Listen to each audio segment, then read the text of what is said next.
minutinho de atenção de todos vocês.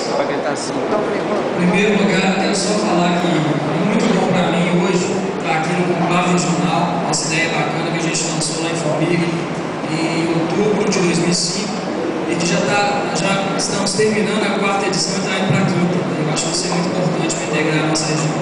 E mais bacana ainda a gente poder estar aqui hoje no Montes Baixos, que é uma cidade em que no ano passado, no mês de agosto, todos os capítulos do Centro-Oeste de Minas juntos, como nessa unidade que a gente conquistou, puderam formar um só capítulo para fazer nascer um novo capítulo, o capítulo Montes Baixos.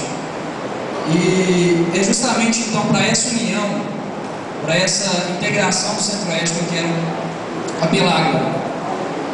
Eu acho que todos vocês me conhecem, eu tive a oportunidade de estar nos capítulos, todos vocês, de conhecer muitos de vocês, e tive a oportunidade, grande felicidade na minha vida, de ser mestre conselheiro regional dessa região, de trabalhar junto com todos vocês.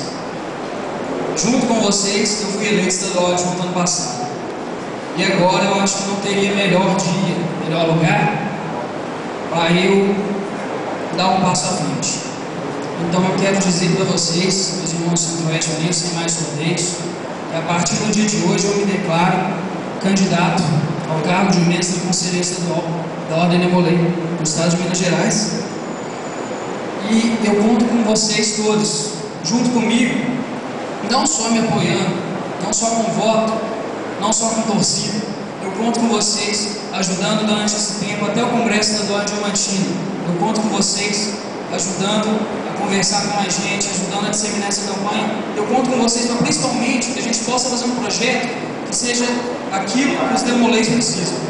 Eu conto com vocês para me darem sugestões, para me darem ideias, e para que juntos a gente possa fazer uma Ordem Nemolei melhor, se Deus quiser. Então até Diamantina, se Deus quiser, para a gente comemorar juntos.